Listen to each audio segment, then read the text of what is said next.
Olá, um gusto saludarles. Eu sou Fábio Antunes, professor de Teologia Pastoral em la Universidade Católica Dom Bosco de Brasil e me dirijo a ustedes para compartilhar um tema muito importante, muito interessante para a Igreja Latino-Americana e Caribenha, para nosso caminhar sinodal, que é pensar o desenvolvimento de la doutrina social de la Iglesia em nosso continente. Sempre desafiador el trabajo así, de manera asincrónica, dejar un vídeo grabado, entonces voy a tratar de no ser muy largo para que pueda dejar a ustedes un material, algunas pistas para proponer esta profundización de un tema tan importante que es este de la doutrina social del Concilio Vaticano II y su recepción en América Latina.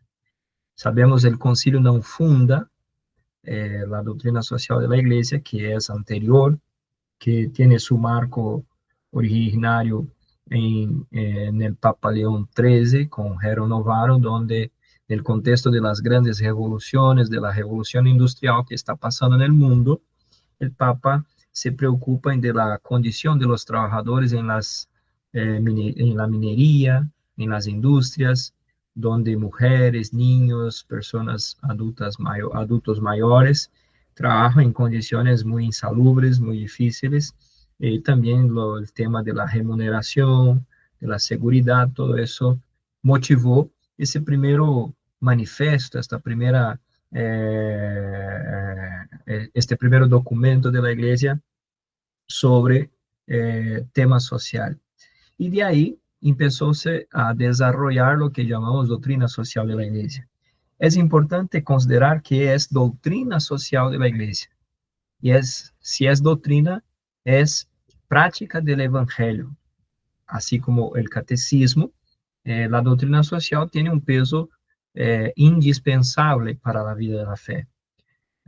Parto de essa premissa justamente porque pode passar que alguno pense que não, de pensar que não estou obrigado a vivir a doutrina social da igreja, como estou obrigado a vivir os mandamentos de la catequesis. E não é assim. A doutrina social da igreja é imperativa sobre a vida dos cristianos, assim como são os outros preceitos doutrinários do catecismo. Então, se é doutrina, é vida do evangelho. Então, não há doutrina de primeira categoria, doutrina de segunda categoria, senão uma única doutrina com vários alcances em la vida de los creyentes. Um alcance eclesial, na doutrina convencional de los catecismos, pero também um alcance social, como é a doutrina doutrina social de la Igreja.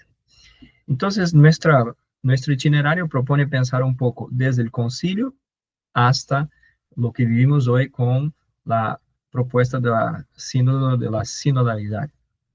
Para eso vamos a tener un hilo conductor, una historia que podemos decir que es una historia de maduración, de crecimiento de la conciencia eclesial sobre su responsabilidad, la conciencia que la fe tiene una dimensión social.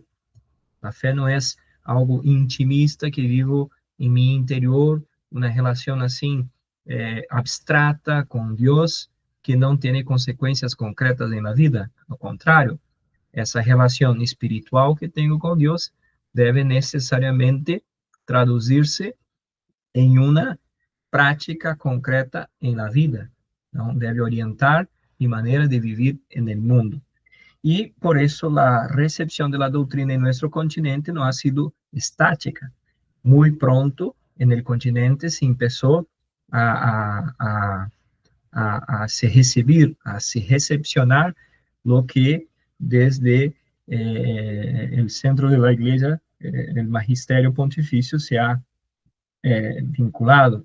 Mas aún podemos decir, los que estudiamos historia de la iglesia en América Latina, vamos a estudiar que hay semillas muy interesantes del pensamiento social de la iglesia ya en padres y madres de la iglesia latinoamericana, antes mismo de Rerum Novarum del Papa, ¿no? Como los manifiestos de misioneros, misionarias, misioneros y misioneras que en el continente se levantaron contra la esclavitud, contra la explotación de los pueblos indígenas, contra la opresión del sistema colonial y tantos otros temas. Podemos decir que ahí en nuestro continente encontramos semillas muy potentes de lo que hoy tratamos como doctrina social de la Iglesia. Pero tomemos ese corte histórico preciso entre el concilio y la sinodalidad, el tiempo presente, para desarrollar nuestra reflexión en este momento.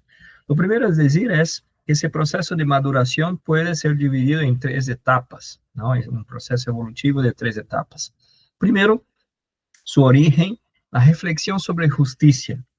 El Concilio Vaticano II nos ayudó, abrió esta puerta de diálogo con el mundo enfocado en la justicia, ¿no? Recordemos que el concilio no trató del tema del pobre, sino de la justicia. El enfoque teórico y antropológico de esa justicia, ¿no? Nosotros vamos adelante a hablar un poco más detenidamente sobre eso, pero importante decir que acompañando ese desarrollo de la doctrina social en América Latina también tenemos ese discurso, esa preocupación por la justicia en un primer momento. Luego de la justicia nace la pregunta sobre las causas de la injusticia. Y nosotros podemos hablar con orgullo de que de esta pregunta sobre las causas de la injusticia, por qué hay pobreza, por qué hay marginalización, por qué hay tantas desigualdades, nace la pregunta fundamental que orienta el método teológico latinoamericano que da paso a la teología de la liberación, la práctica de la liberación, ¿no?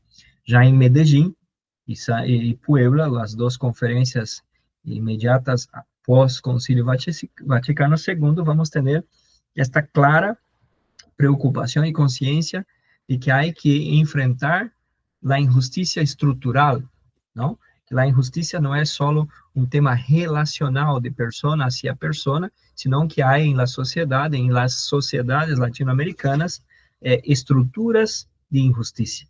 Y para liberar las personas hay que romper estas estructuras de justicia. Entonces, la opción por los pobres, la denuncia social aparecen claramente para decir, hay personas que son victimadas, son víctimas del sistema, de esa estructura opresora de pecado, de opresión, y hay que, enfrentando estas estructuras, tomar partido, y el partido que ha tomado Dios en la historia de la salvación, que ha tomado Cristo en la redención, es la opción por los pobres, por los empobrecidos de nuestro continente. Luego, un tercer momento que nos acompaña en el tiempo presente, un tercer desarrollo es esta propuesta integral, de justicia integral, de liberación integral, mirando hacia el futuro, la conciencia de que hay que tomar algunas atitudes en el tiempo presente para garantizar el futuro de nuestra casa común, el futuro de nuestra humanidad. Y eso se da en el contexto de Aparecida, del Sínodo de Amazonía, el Sínodo sobre la sinodalidad. Con estas categorías que aparecen en el discurso eclesial, pastoral de América Latina y que también se propaga, se alcanza toda a igreja toda, que é o tema da ecologia integral, da cultura, da reforma estrutural, não? Todo isso que viene propuesto en la sinodalidad. Bueno, entonces, tomemos este fundamento del Concilio Vaticano II, ¿no? Que tiene un giro, una vuelta grande sobre la conciencia de la Iglesia sobre sí misma. Ustedes saben, tenemos en el concilio 16 documentos, 4 de ellos muy importantes porque son constituciones dogmáticas, o sea, documentos de un peso magistral mayor, que son la Constitución Dei Verbum sobre la revelación, la Sacrosanto Concilium sobre la liturgia y Lumen Gentium y Gaudium et Spes sobre la iglesia. Lumen Gentium sobre la identidad de la iglesia. ¿Qué es la iglesia? Es el pueblo de Dios. Y Gaudium et Spes sobre la relación de la iglesia con el mundo. Es importante recordar que hasta entonces la iglesia se afirmaba como madre y maestra, ¿no?, de la humanidad. La señora, reina, maestra de todo. Entonces, la relación con la humanidad era de buscar submeter, ¿no?, de buscar a la obediencia de la gente, la escucha, y ponerse a un nivel superior de toda la humanidad. En cuanto que el concilio, con esta nueva mirada sobre la relación de la iglesia del mundo, va a proponer que la iglesia es servidora de la humanidad, sacramento de la salvación, sacramento de la presencia de Dios en medio de su pueblo, como Cristo nos enseñó en el lavadero de los pies, ¿no? Una iglesia servidora, sierva de los siervos, ¿no? Entonces, es un cambio muy significativo esta perspectiva de la iglesia sobre sí misma. Deja de ser maestra para ser servidora.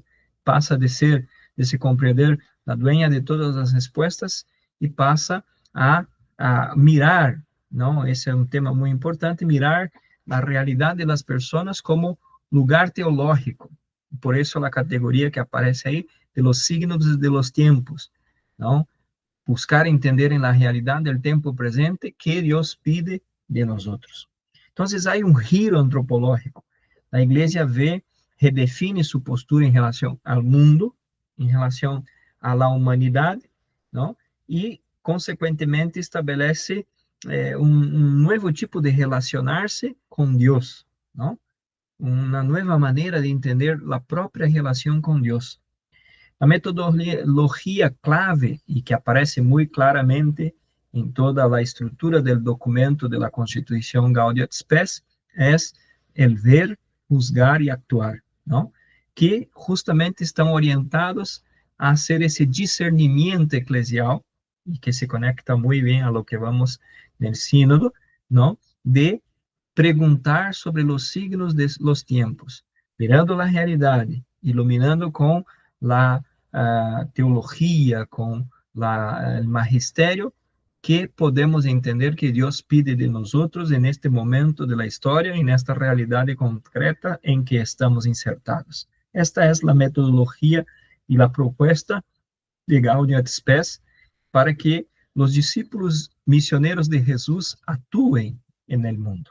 Entonces, muy importante, y eso va a ser el fundamento del actuar de la social de la iglesia, la pastoral social que tiene la iglesia en América Latina, una marca muy fuerte.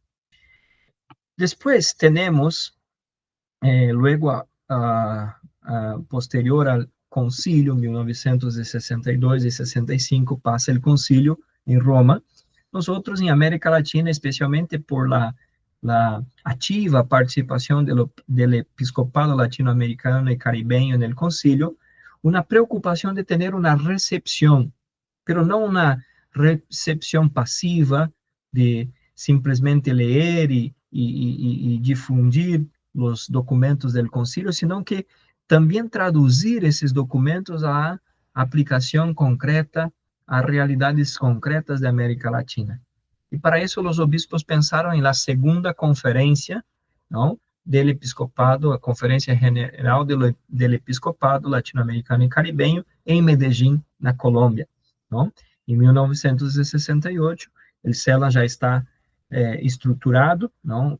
Essa experiência que nasce em 1955 já tem agora um caminhar, um corpo mais robusto.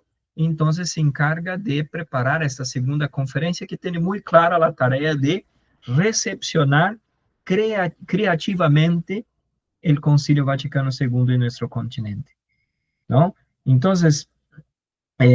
llama a toda a igreja a passar del desarrollo a la denuncia, del desarrollo teórico a la denuncia profética, ¿no?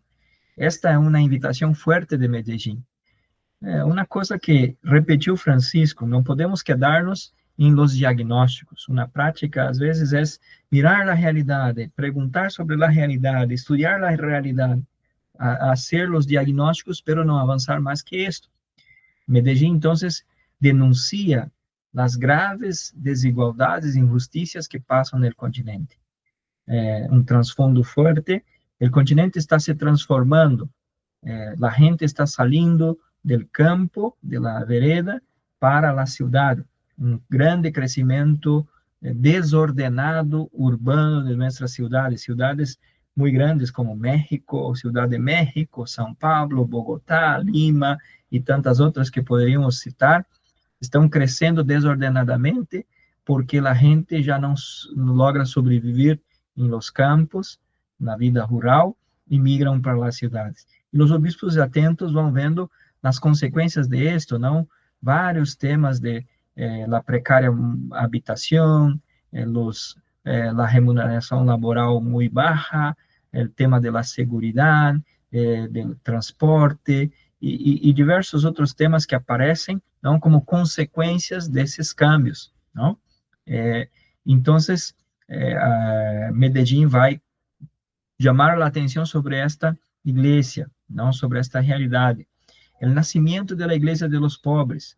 Então, a doutrina aterriza em la realidade do continente. Não basta falar com, não basta com falar de justiça. Há que vivê-la ao lado de las vítimas, não? E desta consciência que nasce a teologia de la liberação, não? Então, quando deixamos de falar a los pobres, de consolar los pobres, de fazer donações para minimizar o duelo de los pobres, e passamos a perguntar por que há a pobreza no mundo, por como enfrentar a pobreza, então cambia a resposta, cambia a atitude da igreja. Então, viver ao lado dessas vítimas hace com que a igreja tome uma nova consciência. Um famoso obispo brasileiro deste período, Dom Helder Câmara, dizia: quando nós outros, da igreja, donamos alimentos, roupas a los pobres, nos chamam santos. Quando perguntamos por que há tantos pobres, nos chamam comunistas, não?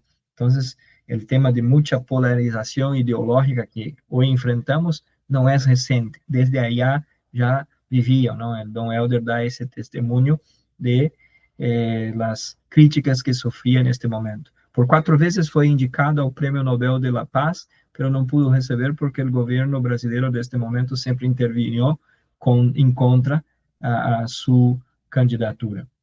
Então, Medellín vai especialmente denunciar o pecado estrutural em la vida da igreja. A injustiça não é só culpa de los indivíduos, senão que há estruturas opressivas de desigualdade em nossa sociedade. Luego, nós vamos ter a famosa Conferência de Puebla, em México. Creio que vocês lo sabem melhor que eu de este tema, não? E aí aparece textualmente, categoricamente, a opção preferencial por los pobres, não? A opção se hace parte da identidade. E vocês sabem que de isso derivou muitos conflitos, muitas tensões na vida da igreja, e creio que isso se dizimou, se acabou em Aparecida, quando o Papa Benedetto XVI disse, no discurso inaugural, que a opção preferencial por los pobres não é uma invenção latino-americana, como muitos acusavam, senão que é uma condição intrínseca à la fé cristológica. Ou seja, se creio em Cristo, necessariamente tenho que ter a opção preferencial por los pobres. E isto é muito forte. Então, creio que isso muestra a força deste magistério latino-americano e este desenvolvimento da doutrina social. Então, em 1979, temos este marco no desenvolvimento da doutrina social da igreja através de Puebla, que, entre outros temas, falando da comunhão e da participação na vida da igreja, vai proclamar textualmente a opção preferencial por los pobres. Eu vou interromper por acá, para que esse vídeo não se quede muito largo, não? É mais ou menos a metade do tema, e luego hago uma segunda parte para que vocês possam, então, seguir esta linha de raciocínio sobre o tema la doutrina social de en el Concilio Vaticano II y su recepción en América Latina. Hasta breve.